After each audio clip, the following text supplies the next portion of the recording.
waxtaan ak ganuk salaam Sénégal juróom-ñetti waxtu bu tegalee fanweeri minute allo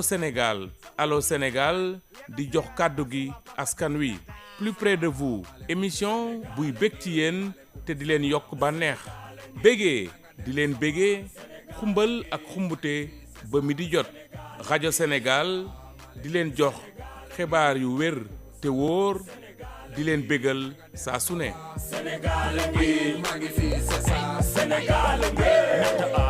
mu am pàcc bu am solo ci Salam Sénégal muy invité grand entretien bu Salam Sénégal ñu koy amal 8h bu jot ma ci ànd ak Ramatoulaye Sarr nuyu naa la. maa ngi lay fay Ndeye Fatou bu baax nuyuwaat suñu auditeur ñi teewlu ci suba ba tey ci fajar ba tey alors gan gi ni nga ko waxee nag tey ñi ngi dalal monsieur Paul Marie Faye moom nag mooy le secrétaire général de la SAED bu ngeen ko déggee mooy société nationale d'aménagement et d'exploitation des terres du delta du fleuve Sénégal et des vallées du fleuve Sénégal et de la Falémé monsieur Faye ñu ngi lay nuyu bu baax dalal la ci Salam Sénégal SG. maa ngi lay fay Ramatoulaye maa ngi fay aussi sa co-animatrice di leen nuyu di leen sant ci invitation bi. jërëjëf invitation bi li ko waral nag fan yii yëpp xaw nañu dégg ay coow foofu ci wàllum mbayum ceeb bi mais laata loolu dañu bëggoon dugg d'abord ci SAED nga xamal ñu bu baax kërub liggéeyukaay googu ana ci lan lay yëngatu. waaw bu ma ko mayee rek xëy na peut-être balaa ñuy dugg ci question boobu. ma profité ci seen antenne bi nuyu en tout cas partenaires techniques financiers yi nga xam ne yëpp dañuy liggéey ak ñoom. rawatina béykat yi nga xam ne ñoo nekk ci diwaanu vallée du fleuve Sénégal li ko dalee Kër Momar Sarr ba Bakel en passant par Dagana Podor ak Matam. di leen souhaiter ci ndeglu année de santé ak prospérité lépp li nga xam ne aussi dañ ko sum ci projet ñu ànd ensemble mën ko daan atteindre objectif. pour ñëw nag ci sa question bi SAED comme ni nga ko waxee société la boo xam ne état du Sénégal moo ko sos depuis 1965 déjà. mu nekkoon établissement public à caractère industriel et commercial maanaam bu boobaa SAED moo doon def lépp moo doon def production bi di def commercialisation di def transformation ñu dem ba benn jamono état bi jàpp ne xëy na xaw na tiis trop ci nguur mu mën a def loolu yëpp mu def li ñuy tuddee désengagement génnee lépp li nga xam ne wàllu prestation la ak rizerie transformation mu jox ko ay privé wax SAED nag na yem ci wàllu accompagnement producteur maanaam mu jël a xool environnement bi nga xam ne ci vallée du fleuve Sénégal la nekk nan la war a def ba mbéy promotion agriculture irriguée jëm ci kanam. alors bu ñu xoolee li nga xamante ni mooy seen rôle foofu tey jii yéen ban anam ngeen di jàppale ñi nga xamante ni ñooy producteurs justement ceeb bi wàllu ceeb bi ndax gis nañu ni jamono ji est-ce que ay terres yu ñu mën a utiliser am nañ ci lu ñu doy ci lu leen doy ak quantité bi nga xamante ni ñu ngi wax ni produire nañ ko waaye kenn mënu koo jaay muy lu toll ci 350 000 tonnes je pense bien. waa ci xayma rek potentiel la au niveau de la vallée du fleuve Sénégal boo déggee vallée nag da ngay tàmbali ci comme ni mu ko waxee Dagana département Dagana xuus dem ci département Podor dem ci région Matam bi rawatina nga dem ba département Bakel bi bokk ci région Tambacounda mais 2015 aussi dañoo créé beneen délégation bu nekk au niveau de Kër Momar Sarr daanaka boo xayma ci 4 régions lañ nekk mooy région de Louga région de Saint-Louis région de Matam ak région de Tambacounda ci kaw loolu nag vallée du fleuve Sénégal boo ko déggee xayma nañ à peu près 240 000 hectares yoo xam ne mën nañ béy ci wàllu irrigation mais loolu mooy xayma suuf soosu nag dafa am nuñ ko war a tëralee pour que yow en tant que béykat mu mën ki jëfandikoo te loolu mooy suñu daanaka suñu cœur de métier maanaam bu ma waxee loolu mooy que SAED moom mooy aménager suuf si mooy ñëw fekk suuf si mu nekk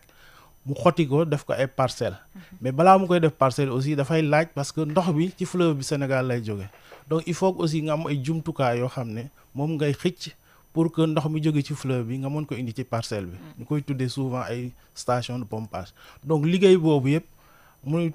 waral di ko tuddee en français peut-être maîtrise d'ouvrage loolu la en tout cas état du Sénégal cëral peut-être SAED pour que ci diwaanu vallée du fleuve Sénégal ba ci vallée de la Falémé mu mën a accompagner béykat yi ak communautés yi maanaam les communes rurales yi nga xam ne ñoo nekk foofu donc projet yi ñu am yëpp mooy nan la ñuy def pour que suuf si ñu mën ko jëfandikoo nan la ñuy def pour béykat bi bu amee suuf aussi ñu mën ko indil ndox pour que mu mën a jëfandikoo ba campagne bu ñu dëgmalee campagne mu mën a béy anam bi nga xam ne moom moo gën a baax ci production bi. alors yaa ngi wax campagne bi ngir mu baax je pense que am nañu production bu baax bu ñu koy xool déjà production record la ñuy wax alors objectif bi également ci suñuy kilifa moo di dem ba souveraineté alimentaire bi ñu daal di nekk loo xamante ni lu dëggu la fii mais jafe-jafe yi ñuy dégg rawatina nag ci riz de la vallée wala ci paddy bi ñuy wax ana lan moo ko indi ndax dañu gis ni am nañ ci production record mais fi mu nekk nii boo xoolee li ñu transformé nee na tamit toll na ci 187 000 tonnes mais am na aussi ay méventes yu fa nekk loo xamante ni tey population bi soxla nañ ko ndax wàllum ceeb bi cher na naam bu fekkee ni gouvernement bi riz importé bi ak yenn wàññi nañ ko mais ba tey lu tax jafe-jafe yooyu mu mën a am ci Sénégalais yi ceeb goo xamante ni daf leen war a accessible. waaw peut-être pour répondre question bi dañu delluwaat rek ci wax ne dafa am nguur gu bees bu ñëw 2024. am aussi ay façon tëralin yu bees yu mu jël. boobaa aussi direction générale bi nga xam ne moo nekk SAED ki ko jiite di DG Alassane aussi topp ci ndigal yooyu maanaam ci suñu ministère de tutelle bi nga xam ne moom moo tëral doxalin nan la ñuy fexee ba jot suñu moomeel bopp ci maanaam lépp li nga xam ne dañ koy dundee ci kaw loolu nag la ñu sasoon ay objectifs ci campagne 2025 bi boo déggee campagne 2025 sax dafa am ñaari pàcc parce que dañuy béy nord muy saison chaude 2025 mu dàmbali mois de février bu ñu defee loolu ba pare ñu béy ci à peu près 46 000 hectares 46 000 61 hectares ci xayma production bi ci génn à peu près 300 000 tonnes la après aussi ñu enchaîner ci hivernage bi parce que comme ni ma ko waxee ceeb bi foofu ci diwaanu vallée bi ñaari yoon lañ koy béy bu ñu defee campagne hivernage bi aussi ñu xayma à peu près 29 000 hectares yu ñu béy ñu xayma as production mi toll ci à peu près 142 000 donc boo boolee ñaari muy presque 442 000 presque 450 000 tonnes yoo xam ne génn na ci toolu béykat yi naam lépp duñ ko jaay parce que dafa am loo xam ne ñoom dañ ko war a dundee mais am na une bonne partie boo xam ne aussi soit ci crédit bi ñu jël dañ ko war a fayee leneen yi ñu jaay ko pour faj ci seen soxla parce que boo déggee mbéy aussi pour activité économique la dañ ci war a faj say peut-être doom li nga xam ne aussi wàllu école bi aussi nga jëfandikoo donc bu ñu xaymaa ñaari campagne boobu campagne saison sèche boobu nekk vraiment campagne bu mujj ayib je pense que seetaan ngeen ko ci en tout cas les réseaux aussi mais aussi au niveau des télévisions premier ministre autant pour moi le président ñëw na foofu saytu campagne bi mais aussi le ministre de l'agriculture docteur Mabouba Diagne daf na fa ñeenti fan yoo xam ne saytu na gox ak goxaan yi xool mbéy bi nan la fa tëddee bi ñu defee loolu yëpp nag jumtukaay vraiment ñu mettre ko à la disposition des producteurs ñu am benn production bu mujj ayib boo xam ne xaw na sax peut-être weesu suñu njort parce que yeneen campagne dañoo am tuuti jafe-jafe mais on touche du bas parce que campagne saison sèche 2025 naam am na ay jafe-jafe tout fa duñ doon wax ndox wàllu oiseau mais année bi yàlla dafa sutura vraiment jafe-jafe yooyu amul donc béykat yi aussi ñoo la waxal seen bopp li nga xam ne moo war a génn ci 1 hectare boo ko béyee ñoom vraiment ñu ne rendement yooyu gëj nañ ko mos a gëj nañ ko am donc loolu nag moom moo tase yëpp fekk ñëw en tout cas au niveau des rizeries parce que yooyu ceeb bi bu génnee ba pare dañ ko war a yóbbu ci usines yi ñu bojj ko jaay ko au niveau en tout cas du marché sénégalais bi ñu demee nag bi mois de novembre à peu près sax déjà le 12 novembre ci la ñu nemeeku effectivement que stock bi nga xam ne moo nekk ci rizeries naam ñu ngi génnee ceeb bu weex bi mais ceeb bu weex bi demul donc mu nekk benn blocage ça veut dire que bu dee ceeb bu weex bi demul daanaka rizerie bi nga xam ne moo waroon jëndi paddy bi ci béykat bi pour béykat bi mën a faj soxlam daanaka ceeb boobu day bloqué donc loolu moo nekk situation bi nga xam ne moom la ñu dund après nag wax nañ ko autorité notamment suñ ministre de tutelle moom mu jokkoo ak naataangoom ministère du commerce ñu def ci aussi ay jéego yu am solo am na ay réunions yu bëri yu ñu tëral fii ci Dakar au niveau de l'agence régulation des marchés ba ñu tënk benn xaatim benn accord boo xam ne jàpp nañ ne les importateurs ceeb bu weex bi ministère bi sas leen à peu près 10 en tout cas yu gën a mag yi ñu sas leen pour ñu dem ci vallée bi lépp li nga xam ne ceeb bu weex la foofu ñu jënd ko en même temps aussi ñu mën a accompagner processus bi. ceeb bu weex mooy lan. ceeb bu weex mooy maanaam ceeb bi nga xam ne moom moo gën ci tool bi boo ko bojee ba pare xam nga day am dafa am benn protection bu ci nekk. waaw boo ko yóbbee nag ci usine boo ko bojee boo décortiquer ba pare waaw day weex te loolu mooy ceeb bi nga xam ne moom la sénégalais bi soxla moom la en tout cas non mooy produit fini bi femme sénégalaise yi moom la ñuy waaw moom la ñuy togg ci seen cin ñu koy toggal suñu alaaji yi nekk ci mais ceeb bu weex bi mooy bi nga xamante ni décortiqué nañ ko yóbbu nañ ko ci usine muy produit fini bi voilà mais tey jii mévente bi maa ngi koy wax lan moo indi situation boobu lu tax ñu am mévente lu toll ci plus de 300 et quelques mille lan moo ko waral tamit loolu waaw kooku moom je pense situation marché bi la mais je pense que comme ni ma ko waxee ay jéego ñu ngi ciy am mutukaay yi ministère bi mu parce que ni may wax nii démb bi may jógee vallée du fleuve Sénégal am na ay camions yu ñu chargé importateurs yi envoyé nañu ay mooy li ma wax quota yi ñu war a jënd foofu à peu près 6 ou une dizaine de camions yoo xam ne jël nañ ceeb foofu di ko indi fii ci grand centre yi bu ñu ko indee Dakar envoyé ko aussi ci les grands centres urbains donc xëy na système bi moo xaw a yéex mais je pense que solution en tout cas mu ngi am depuis novembre ci discussion bi amee jàpp nañ ne effectivement je pense que le premier ministre aussi antu na ci je pense bu dee importateurs yi baral nañ vraiment enlèvement bi bu fekkee ceeb bu weex bi nekk ci réserve yëpp bu génnee rek bu boobaa réserve nañ mën a jëndi padi bi nga xam ne moo nekk ci béykat bi et bu boobaa aussi ça va nous permettre ñu mën a enclencher parce que dañoo dëgmal campagne aussi donc ça veut dire que nit yi bu fekkee ne li ñu produire déjà ci campagne contre saison bi rawatina li génn aussi ci hivernage bi ñu génn nii parce que au mois de décembre ñu ngi doon récolter bu fekkee ceeb boobu bu fekkee jarul day xaw a jafe pour que nga sóobuwaat ci beneen campagne mais ñoom comité interprofessionnel du riz dañu xamle aussi que ni riz importé bi daf leen di gàllankoor bu fekkoon kilifa yi aussi bàyyi nañu ndax riz importé bi wàññi nañ ko fi mu nekk nii te nee nañu wàññi wi ñu wàññi loolu day tax moom dafay répercuter ci seen ceeb ndax dañuy gënalee ceeb bale que ñoom bi nga xamante moom la ñuy mbay waaw daanaka moom en tout cas ñun ñi nga xam ne dañuy yëngu ci wàllu vallée bi boo comparé ceeb bi jàpp nañ ne ñun ceeb bi génne ci vallée bi moo ëpp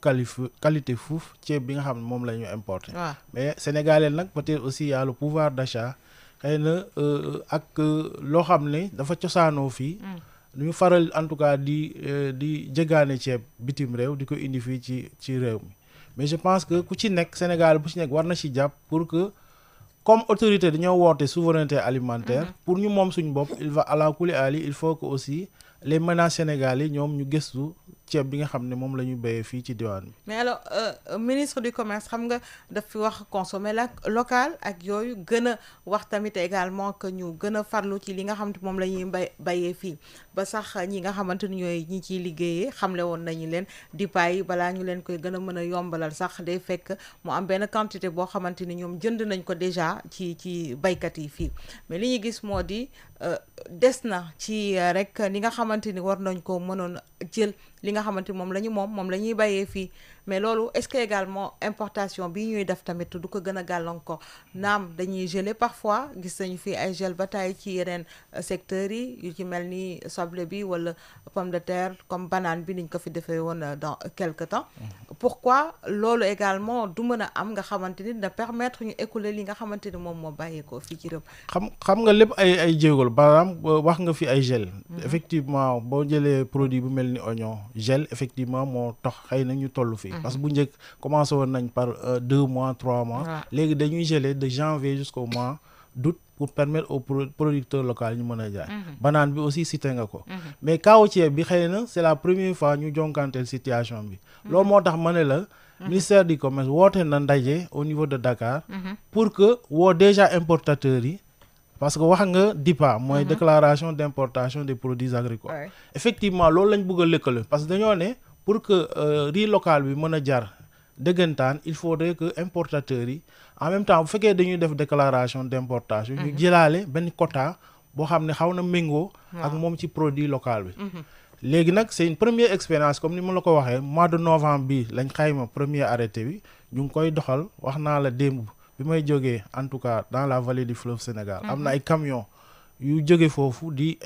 indiwaat ceeb bu weex bi jële ko ci usine bi donc loolu xëy na il faut peut-être ñu baral ko pour que très rapidement en tout cas rizeries yi mën a libérer wu et puis rizier yi aussi mën a dem jël ceeb bi ci baykat bi. njëg mi aussi accessible pourquoi ci population yi tamit yombalu luñ leen ko. riz local bi. waaw riz local bi. bon riz local bi c'est vrai que boo comparé ak ceeb bi nga xam moom la ñu importé moo xaw a gën a cher. mais comme li ma ko waxee aussi qualité bi bokkul exactement parce que béykat bi aussi bu fekkee ne booy béy pour nga produire 1 kilo. 1 kilogramme de riz dafa am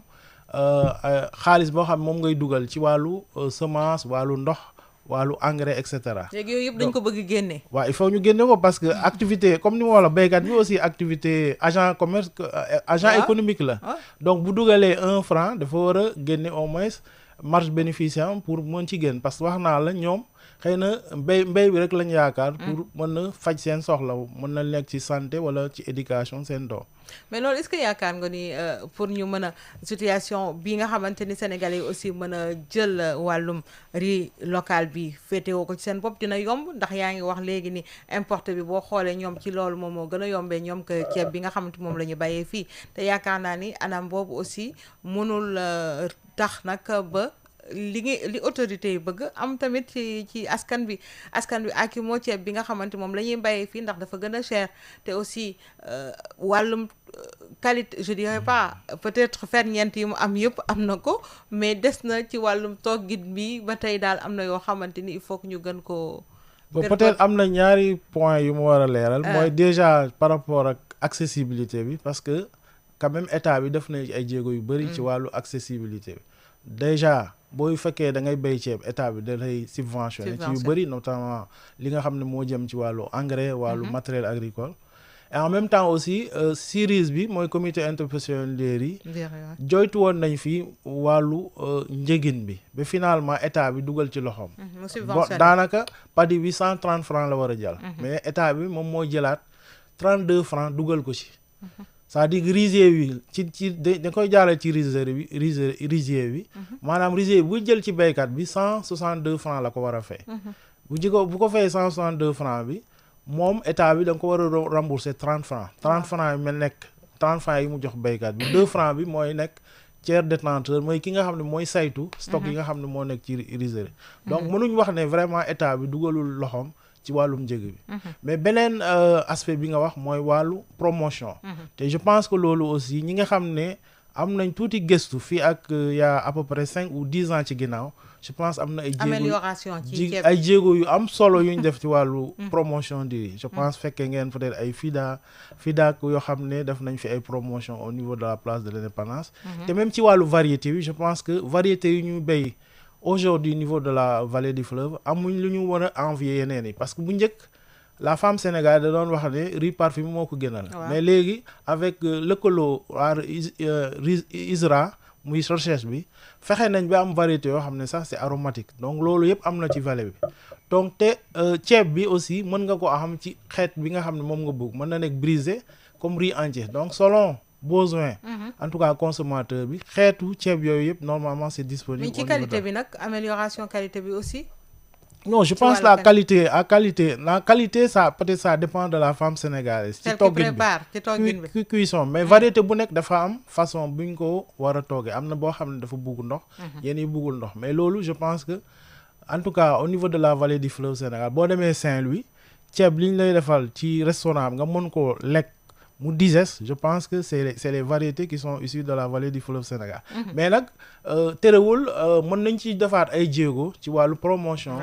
ak ànd ci ak ministère du commerce ñu defaat ci ay jéego pour que femmes sénégalaises en tout cas les populations sénégalaises gën a xam importance bi nekk déjà ci gunge politique état bi mais en même temps aussi ñu mën a utiliser ceeb boobu en maîtrisant davantage ni ñu koy toggee. alors yéen également ci seen rôle mission dañu xam ni valorisation des ressources dañ koy wax am na yan stratégie ngeen di utiliser pour gën a améliorer la production aussi gën a jàppale ñi nga xamante ni ñooy yëngatu ci filière boobu la. waa filière bi déjà lëkkaloo ak ñoom am nañ convention boo gisee déjà mois de janvier 2025 ci la ñu defoon lël bu ñu tuddee assise de la riziculture te loolu defuñ ko woon rek au niveau de la vallée du fleuve Sénégal dafa laaloon yëpp Sénégal dafa demoon sud ba moo au niveau centre yi nga xam ne dañuy def pluvial ñu defoon loolu boobu muy 3 jours yoo xam ne ci lañ diagnostiqué filière xool jafe-jafe yi ci kaw loolu lañ tëgg li ñuy tuddee contrat programme parce que bu ngeen fàttali ko conseil interministériel du 2025 premier ministre dafa waxoon ministre de l'agriculture nañu xaatim benn contrat programme ak comité interprofessionnel dirige donc SAED accompagné nag filière bi ñu am ci ay jéego yu am solo yoo xam ne xëyuñu rek peut-être tëgg programme bi ba dañoo dem ci département bu nekk Dagana Podor Matam ak diwaan yëpp yi nga xam ne dañ fay béy ceeb ñu def lël ak béykat yi ak tous les acteurs de la filière xool jafe-jafe yi xool aussi si un horizon fii ak 5 ans lan lañ war a mën a béy ci wàllu ceeb ak nan lañ ko war a defee ak yan jafe-jafe ñoo nekk ci kanam yoo xam ne war nañ leen saafara donc loolu moo lël programme bi nga contrat programme boo xam ne signé na ko docteur Mabouba Diagne signé na ko ak comité interprofessionnel d'IRI le 20 septembre passé te 2026 bi maanaam campagne bi ñu dëgmal nekk première année d'expérimentation mooy première campagne bi nga xam ne moom moo war a jógee ci contrat programme boobu. et ci wàllu aménagement du territoire également fànn googu lan ngeen ci def comme jéego loo xamante ni également ci surface emblavée yi nga xamante ni producteurs yi dañ ko soxla est-ce qu'il y a suffisamment également de terre foofu yoo xamante ni emblavée yu nit yi yu baykat yi di soxla di jëfandikoo. waaw aménagement du territoire je pense il faut ñu distinguer ñaari fan parce que SAED dafa nekk comme société boo xam day liggéey ci wàllu vallée bi dafa saytu woon depuis 90 ne wàllu aménage domaine irrigué bi en tout cas zone la boo xam ne dafa am dina mën a am jafe-jafe ñu saytu woon nag ay outils li ñu tuddee outil mooy plan d'occupation et d'affectation des sols mais aussi la charte du domaine irrigué mu nekkoon ay xeetu outils yoo xam ne dañ ko doon utiliser en rapport avec les communes pour mën leen en tout cas accompagner pour bu ñuy jël décision ñu xam fan lañ koy tëgg loolu benn partie la deuxième partie bi mooy suñu cœur de métier comme ni nga ko waxee aménagement hydro-agricole mooy nan la ñuy def fekk suuf soo xam ne kenn defu fa dara nga aménager ko ba nit mën ci bay en mobilisant notamment aussi la ressource de l'eau je pense loolu mooy li nga xam ne moom la ñuy def te mën naa xayma peut-être en 2025 ci 240 000 hectares yi à peu près aménage nañ ci lu toll 120 à 130 000 hectares yoo xam ne mais dañ ko aménager mu nekk ci xeetu mbéy yëpp parce que bu ñuy wax superficie aménagée aussi da ngeen jàpp ne du ceeb rek la ñuy def ci vallée bi naam ceeb moom moo ci jiitu mais dañuy def tomate def soble def gombo yeneen xeetu mbéy muy kanja ak piment donc yooyu yëpp xeetu mbéy yoo xam ne dañ koy pratiquer en tout cas au niveau de la vallée du fleuve Sénégal. appui financier yi nag ci wàllu baykat yi seen taxawaay lan la ci. bon appui financier yi mooy état bi li ñuy jagleel mooy wàllu pour ñu def aménagement loolu parce que en général projet d'aménagement yi ñu am pratiquement duñ ci laaj contribution baykat bi. c'est que état bi mooy supporter la totalité léegi buñ ko aménager ba pare ñu séddale ko au niveau des villages ñoom ñu ñëw di bay mais am na contribution bu ñuy def parce que ñoom ñoo war a dem ci banque bi lépp li nga xam ne moom la ñu war a jëndee seen semence engrais ak yeneen en tout cas motukaay muy ay matériel agricole donc beneen accompagnement bi ñuy def du un accompagnement boo xam ne financier direct bu ñuy def mais aménagement bi je pense moom moo gën a lourd te état bi moom moo koy supporter à travers projet d'aménagement yi nga xam ne moom la dénk SAED ci vallée du fleuve Sénégal. alors damay bëgg dellu si waat ci li nga xamante ni moo di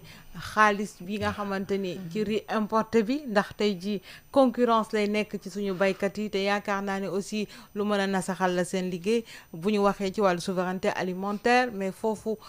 est-ce que gisoo ni ñoom kilifa yi war nañu am loo xamante ni daal baykat yi mën nañ leen ci fekk si ci li nga xamante ni mi ngi koy dugal importé bi nga xam ne wàññi nañ ko plutôt wàññi bi day gën a concourir à ce que nit ñi gën a jël ëlbatiku ci boobu la ceeb bàyyi fi liñ fi yor. waaw je pense comme ni ma la waxee rek je pense am na ay jéego yu commencé dox discussion am na entre ministère bi ak kuréel béykat yi rawatina aussi suñu ministère de tutelle ak aussi accompagnement SAED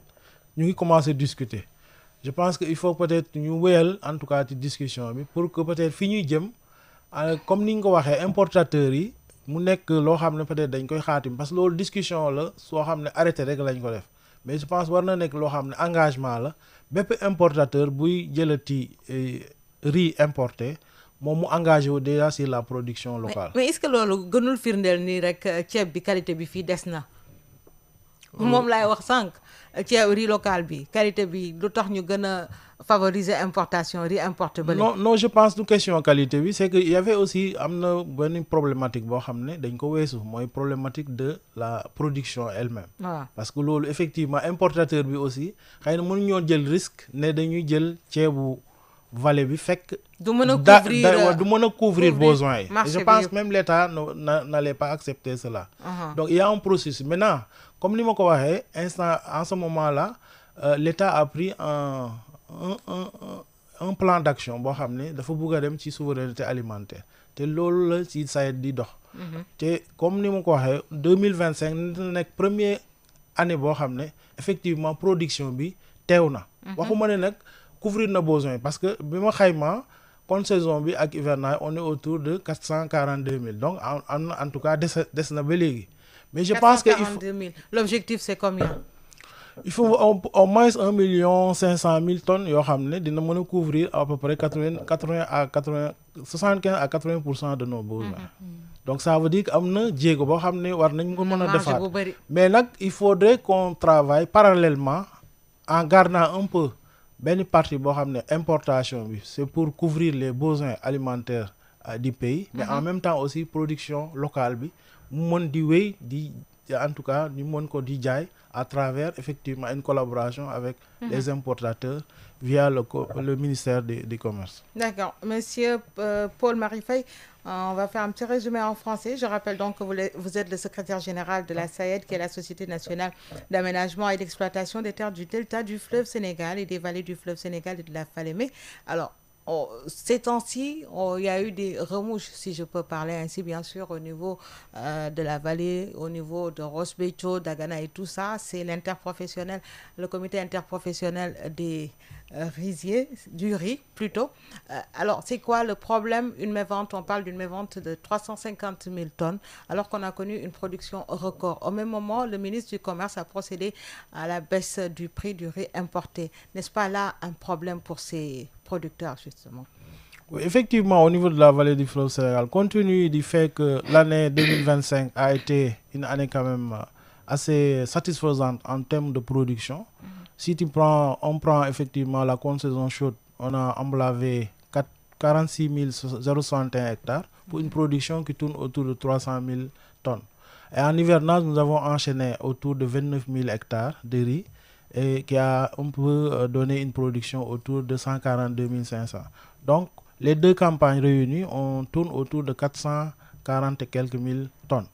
Maintenant, si toute cette production, tout n'est pas vendu. Effectivement, il y a une partie qui va à l'autoconsommation dans la zone de production de la vallée du fleuve. Une partie sera destinée effectivement au remboursement des crédits. Parce que je rappelle que les producteurs, pour aller en campagne, en tout cas, prennent un crédit soit au niveau des banques ou en tout cas au niveau des institutions de microfinance. Donc, via maintenant le système qui passe par les rizeries, parce que si vous devez rembourser, il faut payer en nature au niveau de la rizerie. Et la rizerie doit transformer ce paddy en riz blanc. Effectivement, à partir du 12 novembre 2025, il y a eu cette première alerte qui a noté une mévente en tout cas du riz blanc au niveau des rizeries. C'est pourquoi très rapidement, avec l'instruction du ministère de l'Agriculture à travers Dr Mabou Badian, il a donné instruction au DG de la SAED pour très rapidement les acteurs de la filière via le comité interministériel puissent se réunir en rapport avec le ministère du Commerce. Et nous avons engagé plusieurs rencontres au niveau de Dakar avec la facilitation, en tout cas du ministère du Commerce, pour trouver une solution à cette mévente. Et la solution qui a été trouvée et qui a fait l'objet même d'un engagement signé entre les différentes parties consistait un peu à faire intervenir les importateurs de riz qui, comme ça se fait, ils font des déclarations d'importation de produits agricoles, en même temps aussi que le ministère les appelle à prendre une bonne partie de cette production locale. Et c'est ça qui a été le système qui a été monté. Et au moment où je vous parle, il y a à peu près 8000 tonnes de riz blanc qui ont fait déjà l'objet d'enlèvement. Mais comme à chaque fois qu'on déstocke le riz blanc, il y a aussi la capacité de ces rizeries de reprendre du paddy effectivement, le système, il encore demeure. Maintenant, la solution consisterait un peu à aller davantage, en tout cas, vers un enlèvement assez conséquent pour permettre de déstocker le riz blanc et aussi que ces rizeries puissent accompagner les producteurs qui ont des stocks dans leurs magasins et permettre effectivement qu'ils puissent aller en campagne de saison sèche 2026. Et justement, ces producteurs parlent de mévente. Alors, on a connu des gels au niveau de la filière banane, celle de l'oignon. Pourquoi n'est-il pas possible également d'en faire autant pour la filière riz quand on sait que nos autorités veulent nous amener à la souveraineté alimentaire, mais encore qu'elles nous poussent au consommer local? Est-ce qu'aujourd'hui la qualité le permet et puis encore la qualité, je dirais, et puis le prix? Est-ce que ces deux points permettent donc d'aller à ce niveau? Je pense pour tous les produits, en tout cas agricoles, de façon générale. Bon, souvent on agite la question de la qualité, mais je prends l'exemple de l'oignon. Je sais que ça a été impacté vers les années 99, où effectivement il y a une mévente très très accentuée et à la limite même des producteurs ont perdu une bonne partie de leur production. C'est là qu'est née effectivement la réflexion autour du gel. Je pense que le gel de l'oignon a démarré par 2-3 mois. Aujourd'hui, on est arrivé à faire des gels de janvier jusqu'au mois d'août. Je pense que c'est un contexte qui permet peut-être d'avoir une solution. Et c'est que je pense la situation sur laquelle on est aujourd'hui pour le cas du riz. En général, on n'avait pas ce souci, en tout cas, par rapport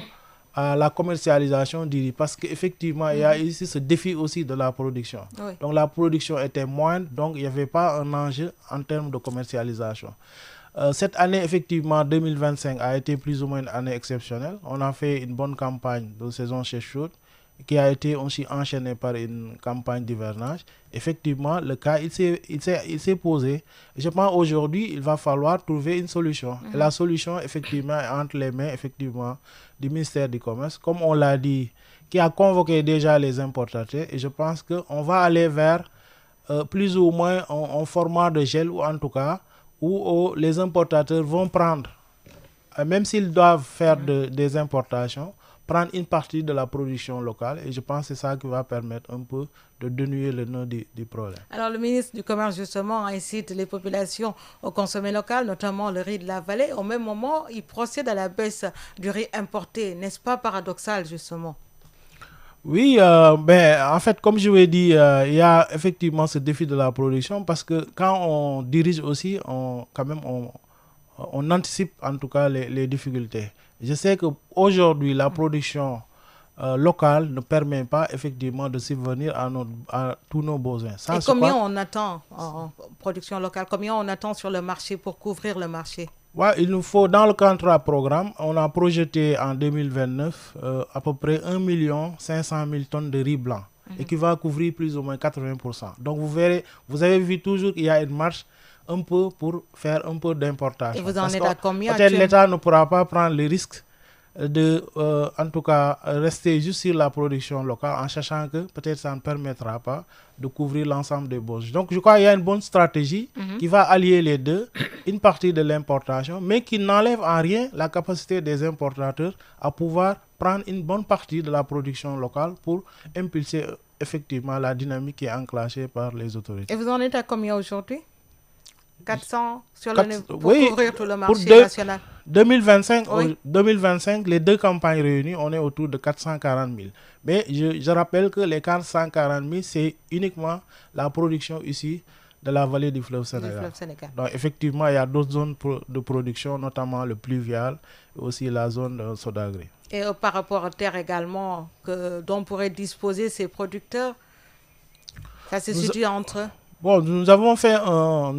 quand même une bonne évolution. Je vous rappelle qu'au niveau de la vallée, il y a à peu près 240 000 hectares, en tout cas irrigables. Et si c'est 240 000 hectares, à date aujourd'hui, la SAID a pu aménager autour de 120 000, 130 000 hectares.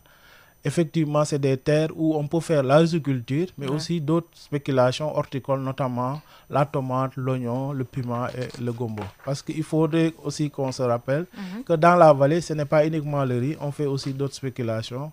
en tout cas de maraîchage, qui sont des spéculations à haute valeur ajoutée qui permettent aussi aux producteurs de pouvoir gagner des revenus. Hormis cela, il y a le prix également du riz local, qui n'est pas très accessible à toutes les bourses. Oui, parce que bon, il y a aussi la question de la qualité, parce Oui. que le prix, il y a les coûts de production qu'il faudrait prendre. C'est-à-dire qu'un producteur qui s'engage dans une campagne, qui met en tout cas certaines charges, il va de soi qu'il attend aussi un minimum en tout cas de marge pour pouvoir subvenir à ses besoins. Parce que n'oublions pas que ces producteurs, ils vont amener leurs enfants à l'école, ils vont se soigner, c'est à travers effectivement cette Il y a des production. charges inhérentes. Voilà, c'est ça. Merci beaucoup, monsieur le secrétaire général de la SAED, monsieur Paul-Marie Faye. La SAED, qui est la Société nationale d'aménagement et d'exploitation des terres du delta du fleuve Sénégal,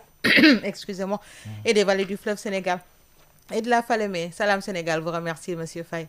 Merci, moi qui vous remercie d'avoir été l'invité de Salam. Et à travers votre antenne, je profite pour remercier tous nos partenaires producteurs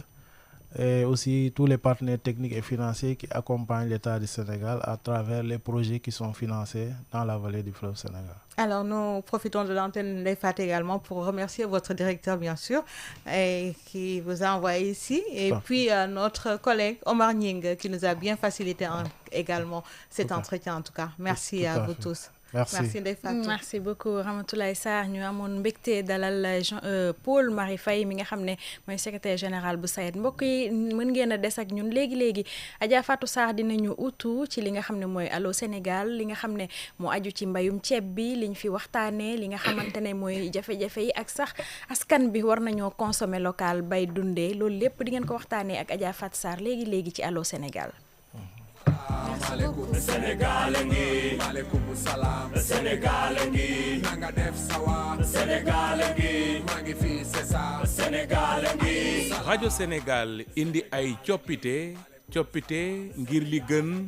waaye ngir li leen di bégal rajo Sénégal fii la jant bi di fenkee bu juróom benni waxtu jotee ci suba gi Salam Sénégal ay xibaar yu wér te bees ay archive ay fàttaliku ak i chronique bu leen ko kenn nettali juróom-ñaari waxtu ñaari journaliste di leen jukkil xibaaru réew mi ak bitim réew